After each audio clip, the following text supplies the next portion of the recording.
नमस्कार दोस्तों, मेरा नाम है विमल सिंह। बालाजी स्टडी अड्डा में आपका स्वागत है। सुपर टेट 2022 के लिए हम आपको कंप्लीट कोर्स करा रहे हैं, तो उसमें हमारा जीवो की दुनिया चैप्टर चल रहा था। इससे पहले क्लास नंबर 24 में हमने इस पर बेस्ड जो लास्ट टॉपिक रह गया था वो देखा था। साइड में बटन पिछला वाला वीडियो आपको मिल जाएगा। आज के वीडियो में हमने कहा था कि इस पर बेस्ड जो प्रश्न है उनकी हम प्रैक्टिस करेंगे। तो जीवो की दुनिया जो हमारा टॉपिक हमने सारी चीजें पढ़ी उस पर बेस्ड आज केवल और केवल प्रश्न देखेंगे। थ्योरी हम ऑलरेडी देख चुके हैं। इसके अलावा ये सभी आपका पूरा कोर्स है, इससे पहले की सारी चीजें ऑलरेडी हम देख चुके हैं। कंप्लीट प्लेलिस्ट साइंस की अलग से बनी हुई है, एक एक क्लास आप जा करके देख सकते हैं। और शुरू करते हैं आज के हमारे प्रश्न। सबसे पहला प्रश्न कि केंद्रक के अलावा कौन सा कोशिकीय अंग है जिसमें डीएनए जो है आपको देखने को मिलता है? राइबोसोम, गोल्जी कॉम्प्लेक्स, माइटोकॉन्ड्रिया या फिर लाइसोसोम? बताइए कौन सा सही होगा। और यही शायद वो प्रश्न था जो हमने इससे पहले वाली क्लास में आपसे पूछा भी था। कहा था वीडियो के मेन कमेंट में आंसर जो है वो बताइएगा। तो बताइए अच्छा, इन चारों में से कौन सा जो है वो सही होगा। तो आंसर की बात करते हैं इन चारों में से, तो आपका ऑप्शन यहाँ पर सी वाला माइट्रोकॉन्ड्रिया, सी वाला आपका ऑप्शन जो है यहाँ पर सही हो जाएगा। केंद्रक के अलावा माइट्रोकॉन्ड्रिया जो है इसमें आपका जो डीएनए है ये होता है, इसको ध्यान रखिएगा। जो माइट्रोकॉन्ड्रिया इसके बारे में पूरा हमने डिटेल में देखा था। इसी को ही सूत्र कणिका के नाम से भी जो है वो जाना जाता है। अगर ऑप्शन में माइट्रोकॉन्ड्रिया की जगह हिंदी में इस प्रकार से सूत्र कणिका लिखा हो तो आपको कंफ्यूज बिल्कुल भी जो है वो नहीं होना है। माइट्रोकॉन्ड्रिया या सूत्र कणिका कोशिका का जो कोशिका द्रव है उसमें उपस्थित दोहरी झिल्ली से घिरा होता है। इसके अंदर जो आनुवांशिक पदार्थ है उसके रूप में डीएनए आपको देखने को मिलता है। यही चीज यहाँ पर पूछी गई थी, तो जिनका भी माइट्रोकॉन्ड्रिया आंसर था बिल्कुल सही है। दूसरा प्रश्न देखते हैं कि जलीय तथा कीटभक्षी पौधा कौन सा है? यूट्रिकुलेरिया है, डायोनिया है, ड्रोसेरा है या फिर सभी, या इनमें से कोई नहीं? बताइए इन चारों में से कौन सा जो है वो सही होगा। जलीय तथा कीटभक्षी पौधा, इनमें से कौन सा जो है वो सही होगा। आंसर की बात करते हैं तो यूट्रिकुलेरिया आपका पहला ऑप्शन यहाँ पर सही हो जाएगा। जो यूट्रिकुलेरिया है ये जलीय और कीटभक्षी दोनों के अंतर्गत आपका आ जाता है। और अगर बात करें ड्रोसेरा की और अगर बात करें डायोनिया की तो ये भी जो है वो कीटभक्षी पौधे जो हैं उसमें आते हैं, परंतु ये जो जलीय हैं उसके अंतर्गत जो है वो नहीं आते हैं। प्रश्न में यही चीज तो बोल रहा है कि जलीय भी हो और कीटभक्षी हो। तो कीटभक्षी में आपका यूट्रिकुलेरिया, डायोनिया, ड्रोसेरा सब आते हैं, परंतु जलीय की बात करें तो उसमें यूट्रिकुलेरिया आता है, डायोनिया और ड्रोसेरा जो है वो नहीं आता है। तो इसलिए आपका ए वाला आंसर यहाँ पर जो है वो बिल्कुल सही हो जाएगा। और कीटभक्षी पौधे जो होते हैं इनके बारे में एक पॉइंट आपको अपने दिमाग में एकदम बैठाल कर रखना है कि ये जो पौधे होते हैं अपने जो नाइट्रोजन तत्व है उसकी जो पूर्ति है वो जो कीट होते हैं इनका भक्षण करते हैं, इनको खा जाते हैं, इनसे जो है ये पूर्ति होती है। तो आपका ए वाला ऑप्शन यहाँ पर सही होगा।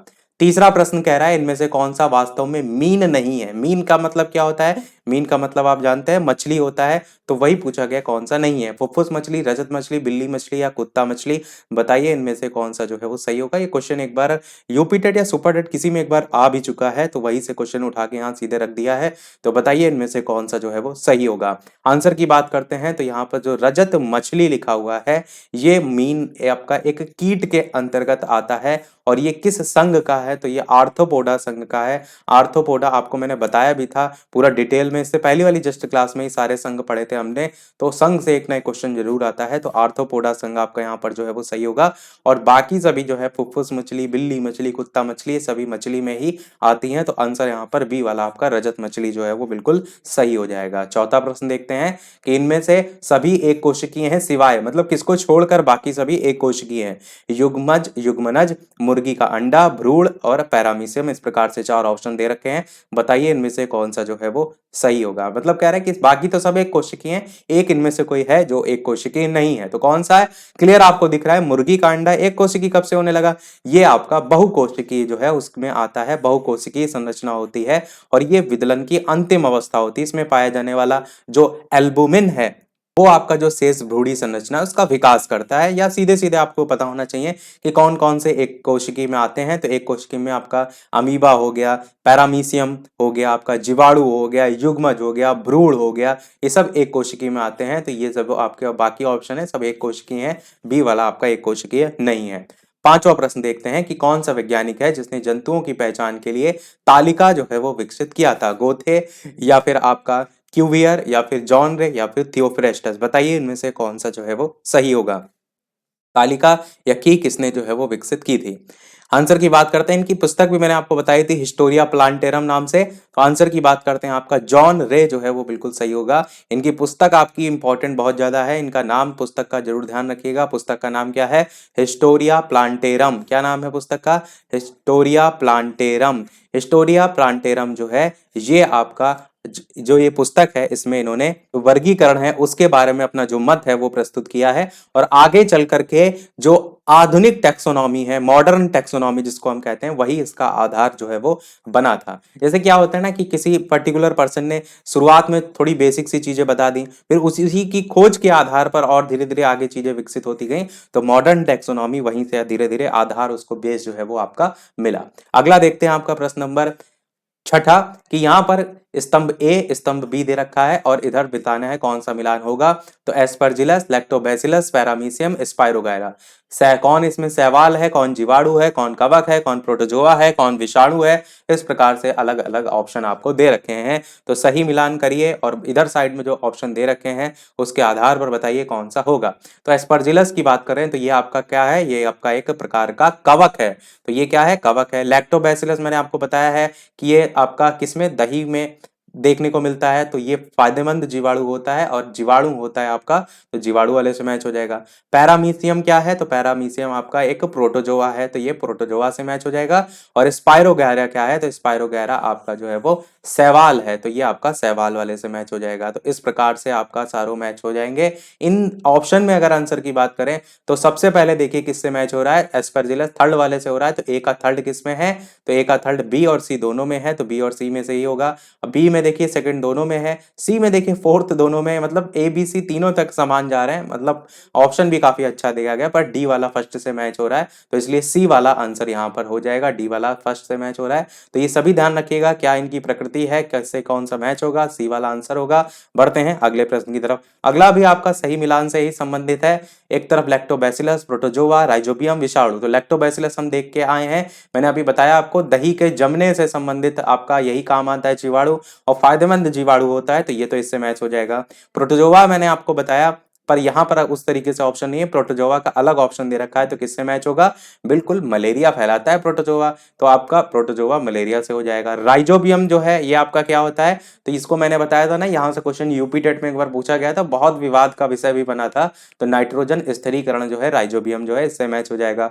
विषाणु की बात करें तो विषाणु जो है इससे जो है वो एड्स फैलता है। बस आपके सारे ऑप्शन आ जाएंगे। और अगर आप देखेंगे कौन सा सबसे पहले होगा, तो सबसे पहले 4 है, फिर उसके बाद देखेंगे तो कौन सा है, उसके बाद 3 है। 4 3 1 2 वाला बी वाला ही ऑप्शन है, बस आप बी वाले ऑप्शन में आंख बंद करके टिक कर सकते हैं, यही आपका जो है वो सही हो जाएगा। लैक्टोबैसिलस जो है ये जो जीवाणु होता है, जो दूध में पाए जाने वाला केसीन होता है, केसीन दूध में पाया जाता है, उसमें प्रोटीन की छोटी छोटी जो बूंद होती है उनको एकत्रित करता है और दही जमाने में सहायता जो है वो प्रदान करता है।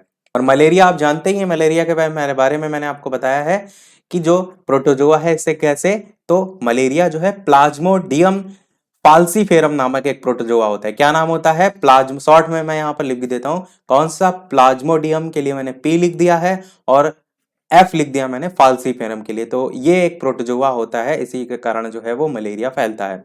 नाइट्रोजन स्थिरीकरण में मैंने बताया था आपको कि इसमें राइजोबियम, लेग्यूमिनी सेरम नामक जो जीवाणु होते हैं वो भाग लेते हैं, और ये जीवाणु जो वायुमंडल की स्वतंत्र नाइट्रोजन होती है उसको किस में बदल देते हैं? नाइट्रोजन यौगिक में बदल देते हैं। तो बस आप इस प्रकार से याद रख सकते हैं।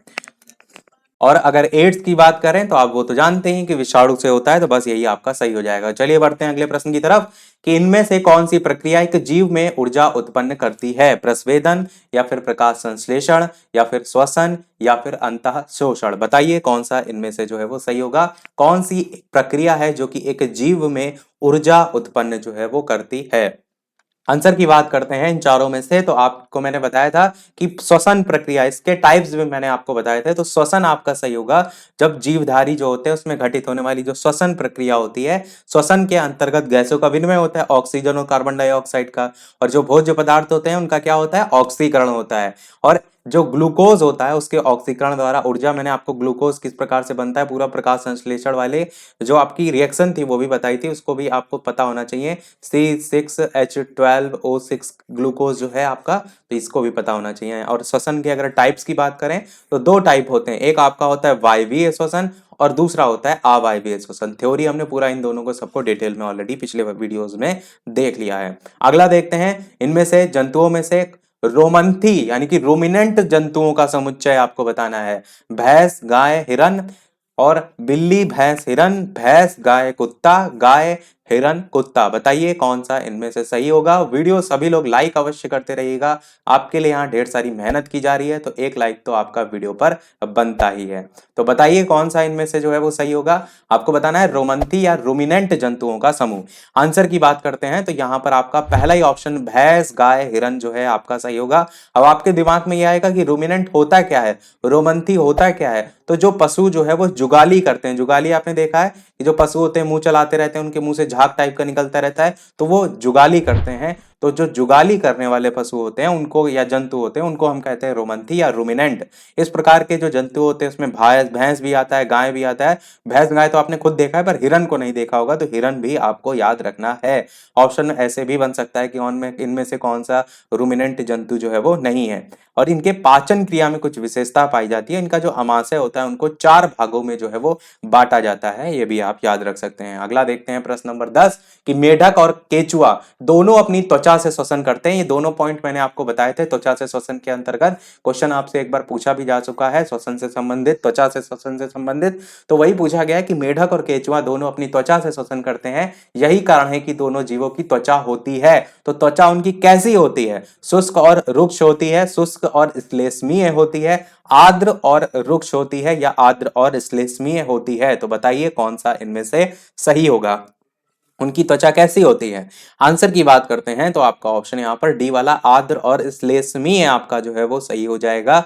त्वचीय जो श्वसन होता है उसमें ऐसी प्रक्रिया होती है जो जो पशुओं की जो त्वचा होती है ना उनके माध्यम से गैसों का आदान प्रदान जो है वो होता है। जैसे आपका यहाँ पर मेढक और केचुआ दो एग्जाम्पल लिखे हुए हैं, तो ऐसे जीव जो अपनी त्वचा से श्वसन करते हैं, इनकी इसी कारण से जो त्वचा होती है वो कैसी होती है, आर्द्र होती है और श्लेष्मीय होती है। तो आर्द्र और श्लेष्मीय आपका आंसर हो जाएगा। अगला प्रश्न देखते हैं 11वां कि मकड़ी में श्वसन अंग कौन सा होता है। बहुत ही बढ़िया प्रश्न है। शरीर की सतह से उनमें श्वसन होता है, या बुक लंग्स से होता है, या बुक गिल्स से होता है, या एयर ब्लैडर से होता है।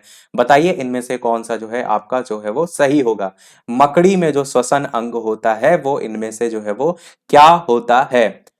आंसर की बात करते हैं इन चारों ऑप्शन में से, तो आपका ऑप्शन यहां पर बी वाला यानी कि बुक लंग्स जो है वो सही होगा। मकड़ी और कीटों में धागे के समान जो है, मैंने आपको बताया था, बुक लंग्स पाए जाते हैं। बुक लंग्स को हिंदी में क्या कहते हैं, बुक लंग्स को हिंदी में कहते हैं मैलपीगी नलिकाएं। क्या कहते हैं, मैलपीगी नलिकाएं। मैलपीगी जो नलिकाएं ना, इसी को ही इंग्लिश में क्या कहते हैं, बुक लंग्स कहते हैं। तो ये इनके लिए किस प्रकार से काम करता है, उत्सर्जन अंग के रूप में भी काम करता है, और मध्याह्न और पश्चात्र के जोड़ पर स्थित होता है। आपको ये याद रखना है कि श्वसन अंग इनके में यही होता है, और नाइट्रोजनी अपशिष्ट पदार्थों को यूरिक एसिड के यूरेट के रूप में ये उत्सर्जित करते हैं। तो अगर किस पदार्थ का उत्सर्जन करते हैं उस प्रकार से भी आप याद रख सकते हैं कि नाइट्रोजनी अपशिष्ट पदार्थों को यूरिक एसिड के यूरेट के रूप में उत्सर्जित करते हैं। अगला 12 नंबर प्रश्न है कि टैडपोल के कायांतरण जो है उसके लिए जल में निम्नलिखित में से किस तत्व की उपलब्धता आवश्यक होती है। क्लोरीन की, ब्रोमीन की, सल्फर की, आयोडीन की। बताइए इनमें से कौन सा जो है वो सही होगा। टैडपोल जो है उसके कायांतरण के लिए जल में कौन सा तत्व होना चाहिए। आंसर की बात करते हैं तो जल में होना चाहिए आयोडीन। तो कायांतरण होता क्या है, एक जीव वैज्ञानिक प्रक्रिया जिसमें कोई जानवर के पैदा होने के या फिर अंडे से निकलने के बाद की जो कोशिकाएं होती हैं उनकी बढ़ोतरी से उसका जो शारीरिक ढांचा होता है ना उसमें कम समय में बड़े परिवर्तन आ जाते हैं। जैसे मेढक का जो बच्चा होता है उसको हम कहते हैं टैडपोल। टैडपोल किसको कहते हैं, मेढक के बच्चे को कहते हैं। तो इसमें अगर आप देखेंगे तो कुछ ही दिनों में कायांतरण होकर के ये मेढक बन जाता है। तो सीधे टैडपोल से मेढक कुछ ही दिनों में बन जाता है। तो ये क्या हो रहा है, कायांतरण हो रहा है। और ऐसा किस कारण से हो रहा है, तो जल में होता है आयोडीन। इस कारण से ऐसा होता है, तो बस डी वाला आपका ऑप्शन यहाँ पर बिल्कुल सही हो जाएगा। अगला प्रश्न 13 कह रहा है कि कुछ डायनासोर के पर थे, यद्यपि वे उड़ नहीं पाते थे, परंतु पक्षियों के पर थे जो कि उड़ने में उनकी सहायता करते हैं। तो विकास के संदर्भ में इसका अर्थ क्या है? सरीसृप और पक्षियों के बीच कोई विकासीय संबंध ही नहीं है, या फिर दोनों ही जीवों में समजात अंग पाए जाते हैं, या सरीसृप का विकास पक्षियों से या पक्षियों का विकास सरीसृपों से हुआ है। यहां पर ये हुआ है जो है वो लिखा हुआ है, तो कौन सा इनमें से सही होगा? आंसर की बात करते हैं तो दोनों ही जीवों में समजात अंग जो है वो पाए जाते हैं। समजात अंग मैंने आपको डीएलएड में बहुत बताया था, क्योंकि यहां से क्वेश्चन डीएलएड में बहुत बार पूछा गया है। समजात अंग ऐसे अंग जो कि रचना और उत्पत्ति में तो समान होते, परंतु कार्य में भिन्न भिन्न होते हैं, कि उनके जो पक्षियों के जो आप पर देख रहे हैं वो उड़ने के काम में आ रहे हैं, पर डायनासोर के पर उड़ने में नहीं आ रहे हैं। तो संरचना तो समान है पर कार्य उनके भिन्न भिन्न हैं, तो ऐसे क्या कहलाते हैं? समजात अंग कहलाते हैं। तो डायनासोर में इसीलिए ऐसा देखने को मिलता है। अगला प्रश्न है, कोशिका भित्ति वाला सबसे छोटा सजीव जीवन कौन सा है, या सबसे छोटा सजीव कौन सा है? ईस्ट है, शैवाल है, साइनोबैक्टीरिया है, या जीवाणु है? ये क्वेश्चन मैंने आपको शायद पहले भी कराया है शायद। तो कोशिका भित्ति का पर पूछा गया, वहां पर कोई और था आपका, तो बताइए कौन सा इनमें से सही होगा? कोशिका भित्ति वाला सबसे छोटा सजीव जीवन कौन सा है? आंसर की बात करते हैं इन चारों में से, तो आपका ऑप्शन यहाँ पर जीवाणु जो है आपका सही होगा। जीवाणु एक कोशिकीय जीव जिसका आकार लगभग कुछ मिलीमीटर का होता है, ये आपको मैंने पूरा डिटेल में ऑलरेडी बता दिया है, तो यही आपका आंसर सही होगा। अगला देखते हैं, वायुमंडलीय नाइट्रोजन को विलेय पदार्थों में परिवर्तित कर देते हैं शैवाल, राइजोबियम, कवक या फिर लाइकेन। बताइए जो वायुमंडल की जो नाइट्रोजन होती है ना, उसको विलेय पदार्थों में कौन इनमें से परिवर्तित कर देता है? आंसर की बात करते हैं तो जो राइजोबियम होता है ये आपका सही होगा। राइजोबियम लेग्यूमिनिसोरम बैक्टीरिया वायुमंडलीय जो नाइट्रोजन है उसको घुलनशील यानी कि जो विलयी नाइट्रेट है उसमें परिवर्तित कर देते हैं। ये क्वेश्चन आपका यूपी टेट में एक बार पूछा जा चुका है, तो ये बस बी वाला आपका ऑप्शन सही हो जाएगा। अगला प्रश्न है, वर्गीकी यानी कि टैक्सोनॉमी जो है उसमें सम्मिलित है, वो वर्गीकरण किया जाता है, नाम पद्धति होती है, पहचान होती है, या फिर सभी होते हैं? तो टैक्सोनॉमी में कोई पुष्प की पहचान हो गया, उसका वर्गीकरण हो गया, नामकरण पद्धति हो गया, सारी चीजें जो है आपकी आ जाती हैं, तो आंसर आपका उपरोक्त सभी जो है यहाँ पर बिल्कुल सही हो जाएगा। अगला प्रश्न देखते हैं आपका कि सूक्ष्मतम कोशिका कवक द्रव्य यानी कि माइकोप्लाज्मा में पाई जाती है, तो कवक द्रव्य है, विषाणु है, या फिर आपका जीवाणु है, या फिर आपका कवक है, या जीवाणु है, या हरित शैवाल है? बताइए कौन सा इनमें से सही होगा। आपसे पूछा गया है कि जो माइक्रोप्लाज्मा है, सूक्ष्मतम कोशिका कवक द्रव्य माइकोप्लाज्मा है, इसमें पाई जाती है, तो क्या पाई जाती है? तो आपका कवक आपका सही होगा। माइक्रोप्लाज्मा जो है इसको PPLO भी कहा जाता है, और इसकी फुल फॉर्म क्या होती है? तो इसकी फुल फॉर्म होती है प्ल्यूरोप्रेमोनिया, और एल से लाइक और ओ से ऑर्गेनिज्म, ये जो है इसकी फुल फॉर्म होती है। इसका अर्थ क्या होता है? इसका अर्थ होता है प्लूटो निमोनिया जैसे जीव। तो प्लूटो निमोनिया जो है वो आपका क्या है? जीवाणु है। और यहाँ पर आपका जो प्रश्न में पूछा गया है वो आपका कवक द्रव्य पूछा गया है, तो ये आपका यहाँ पर बी वाला ऑप्शन सही होगा। अगला देखते हैं आपका प्रश्न। अगला प्रश्न आपका 18 है कि सामान्यतः प्रवास जो है वो करते हैं पक्षी करते हैं, स्तनधारी जीव करते हैं, या कीट और मछलियां करती हैं, या फिर सभी करते हैं? बताइए इनमें से कौन सा सही होगा। सामान्यतः प्रवास जो है वो कौन इनमें से करते हैं? आंसर की बात करते हैं तो आपका पक्षी भी करते हैं, स्तनधारी जीव भी करते हैं, कीट और मछलियां भी करती हैं। ये सभी प्रजनन के लिए क्या करते हैं? प्रवास करते हैं। पक्षी और जो मछली है इसमें ये अधिक व्यापक रूप से आपको देखने को मिलता है, तो आंसर यहाँ पर सभी जो है आपका सही हो जाएगा। अगला प्रश्न आपका 19 है कि यूरिक अम्ल निम्नलिखित में से किसका उत्सर्जी पदार्थ है? मेढक और मनुष्य का है, पक्षी और सर्प का है, अमीबा तारा मछली का है, या फिर इनमें से कोई नहीं? तो यूरिक अम्ल इनमें से किसका उत्सर्जी पदार्थ जो है वो आपका होता है? बहुत ही सूखे स्थान पर जो पाए जाने वाले जंतु होते हैं, जैसे आपका पक्षी हो गया, सर्प हो गया, ये यूरिक एसिड का आपका उत्सर्जन करते हैं। तो यहां पर आपका पक्षी और सर्प ऑप्शन बी में दे रखा है, तो ये आपका जो है वो सही होगा। अगर आपके मन में आएगा कि मनुष्य या मेढक ये किसका उत्सर्जन करते हैं, तो ये यूरिक एसिड का नहीं, यूरिया का उत्सर्जन करते हैं, तो यूरिया आपका यहाँ पर जो है वो होगा अगर पूछा जाएगा। अगर जलीय जंतुओं की बात करें, जैसे आपके मन में आए कि जो तारा मछली है या जलीय जो जंतु हैं वो किसका उत्सर्जन करते हैं? तो जलीय जंतु जो होते हैं वो अमोनिया का उत्सर्जन करते हैं। जैसे कि आपका यहाँ पर तारा मछली हो गया, अमीबा भी जलीय जंतु में ही आ जाएगा, तो ये आपका अमोनिया का उत्सर्जन करते हैं। बाकी पक्षी सर्प यूरिक अम्ल का करते हैं। बी वाला आपका ऑप्शन यहाँ पर बिल्कुल सही हो जाएगा। अगला देखते हैं प्रश्न नंबर 20 कि कुछ जीव जंतु पेड़ पौधे और जंतुओं को भोजन के रूप में ग्रहण करते हैं, उन्हें हम क्या कहते हैं? सर्वाहारी, शाकाहारी, मांसाहारी या परभक्षी? बताइए कौन सा इनमें से जो है वो सही होगा। कुछ जो जीव जंतु होते हैं वो पेड़ पौधे और जंतुओं को भोजन के रूप में ग्रहण करते हैं, उन्हें क्या नाम जो है वो दिया जाता है? आंसर की बात करते हैं इन चारों में से, तो आपका ऑप्शन बिल्कुल पहला वाला ही यानी कि सर्वाहारी जो है वो सही होगा। पौधे और जंतु दोनों से भोजन प्राप्त करने वाले जीव सर्वाहारी जो है वो कहलाते हैं। तो आपका ए वाला ऑप्शन ही यहाँ पर बिल्कुल सही होगा। अगला प्रश्न 21 कह रहा है कि मेढक का जो लार्वा होता है उसका वयस्क में रूपांतरण को कायांतरण कहते हैं। अभी क्वेश्चन हमने एक देखा था ना आपका कि इसके लिए उत्तरदायी क्या होता था? उसके लिए आयोडीन होना चाहिए। तो वही पूछ रहा है कि कायांतरण का निगमन होता है थायरॉक्सिन हार्मोन से, वृद्धि हार्मोन से, एड्रीनेलिन हार्मोन से या इंसुलिन हार्मोन से? बताइए इन चारों में से कौन सा जो है वो सही होगा। मेढक के लार्वा का वयस्क में रूपांतरण को कायांतरण कहते हैं, तो कायांतरण का जो नियमन है वो इनमें से किस में होगा? आंसर की बात करते हैं तो पहला ही ऑप्शन यहाँ पर थायरॉक्सिन नामक हार्मोन जो है वो बिल्कुल सही होगा। ये आयोडीन से निर्मित हार्मोन होता है और बस आपको यही याद रखना है। और बाकी अगर इसमें पॉइंट और याद रख सकते हैं तो जो डाई आयोडोथायरोनीन, क्या नाम है? डाई आयोडोथायरोनीन और टेट्रा आयोडोथायरोनीन इसके रूप में पाए जाते हैं। बाकी इतना डिटेल में नहीं पूछा जाता है, आपको मेन मेन पॉइंट जो है वो पता होना चाहिए। अगला देखते हैं आपका 22 नंबर प्रश्न कि कीट भक्षी पौधों के द्वारा कीटों के भक्षण करने का प्रमुख कारण जो है वो क्या होता है? कार्बोहाइड्रेट प्राप्त करना या खनिज लवण प्राप्त करना या कार्बन डाइऑक्साइड गैस प्राप्त करना या नाइट्रोजन प्राप्त करना? जो कीट भक्षी पौधे होते हैं ना उनके द्वारा कीटों का जो भक्षण है उसके करने का प्रमुख कारण क्या होता है? कीट भक्षी पादप होते कौन कौन से हैं? जैसे मैंने अभी बताया था, यूट्रिकुलेरिया आ गया आपका, ड्रोसेरा हो गया आपका, नेपेंथीज हो गया आपका, ये सभी कीट भक्षी पौधे होते हैं। ये किस लिए कीटों का भक्षण करते हैं? तो मैंने बताया आपको नाइट्रोजन की प्राप्ति के लिए कीटों का भक्षण करते हैं।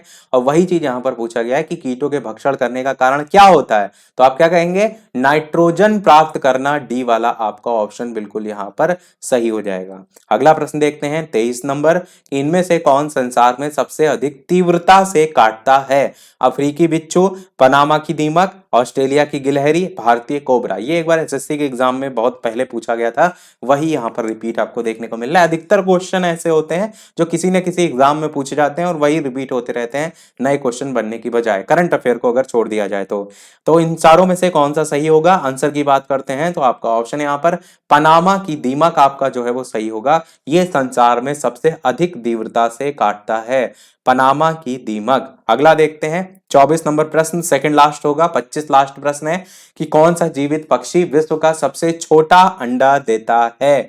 हॉर्नबिल या फिर बी हमिंग बर्ड या फिर गल या फिर कठफोड़वा? बताइए कौन सा सही होगा। आंसर की बात करते हैं, अगर आपने पक्षी देखा होगा तो पक्षी का नाम है हमिंग बर्ड। क्या नाम है? Bee humming bird. ये इंद्रधनुष जो होता है ना जिसमें देखते हैं आप 7 रंग होते हैं, तो उसी की तरीके से रंगीन पंखों वाला पक्षी होता है, आप सर्च करके देखिएगा। और ये जो है वो ट्रॉथिलिडाए परिवार का हिस्सा है। जैसे कुल अगर आपसे पूछ लिया जाए कि किस कुल का है तो उस आधार पर आप याद रख सकते हैं।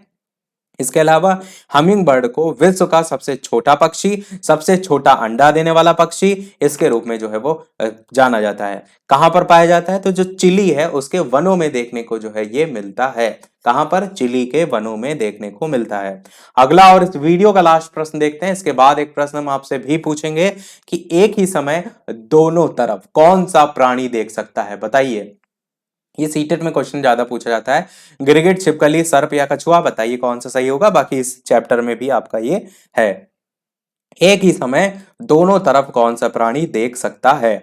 आंसर की बात करते हैं इन चारों में से तो गिरगिट आपका जो है वो सही होगा। गिरगिट जो है सरीसृप परिवार का एक सदस्य होता है और सरीसृप जो परिवार है उसका नाम क्या है? तो कैमोलियोनेरिडी ये इसका नाम है। या डायरेक्ट आप गिरगिट याद रख सकते हैं, सरीसृप परिवार का है। और गिरगिट जो है वो आप जानते हैं पेड़ों पर रहने वाले छिपकली की तरीके से होते हैं, शरीर को का जो रंग होता है उसको बदलने की क्षमताएं जो है इसमें देखने को मिलती हैं। और इनकी जो विशेषता जिस पर प्रश्न पूछा गया है कि गिरगिट एक समय में दोनों तरफ देख सकते हैं, तो इस चीज को ध्यान रखिएगा। तो सभी प्रश्न हुए हमारे समाप्त। अब एक प्रश्न आपके लिए भी, जैसे कि सभी वीडियो में हम आपसे एक ना एक प्रश्न पूछते हैं। इसके अलावा चैनल पर नए हो तो सब्सक्राइब करके भी अवश्य जुड़ जाइएगा, ताकि आगे आने वाला कोई भी वीडियो आपसे मिस ना हो। और वीडियो पसंद आए तो लाइक शेयर और सब्सक्राइब भी अवश्य करते रहिएगा। तो ये आपका इस वीडियो का प्रश्न है कि जिसका आंसर वीडियो के मेन कमेंट में बताना है आपको कि रोजा हिबिस्कस ये किसका वैज्ञानिक नाम है। ए ऑप्शन है गाय, बी ऑप्शन है गुड़हल, सी ऑप्शन है उल्लू और डी ऑप्शन है बंदर। तो इन चारों में से कौन सा सही होगा, अपना आंसर वीडियो के मेन कमेंट में टाइप करके बताइएगा। यदि आपको नहीं पता है तो आप सर्च करके भी बता सकते हैं। कई बार चीजें सर्च करने मात्र से ही आपको याद हो जाती हैं। जो आप यहाँ पर टॉपिक वाइज वीडियो देख रहे हैं ये सुपर टेट के लिए शाम के 8 बजे की लाइव टाइमिंग है, और एक लाइव टाइमिंग दोपहर के 3 बजे वाली भी है, जिसमें हम प्रश्नों की प्रैक्टिस कर रहे हैं। तो लाइव आकर भी वीडियो आप देख सकते हैं, प्रश्नों की प्रैक्टिस कर सकते हैं। तो आज के वीडियो में इतना ही रखते हैं, मिलते हैं अगले वीडियो में कुछ नए प्रश्नों के साथ, नए टॉपिक के साथ। तब तक के लिए नमस्कार, जय हिंद।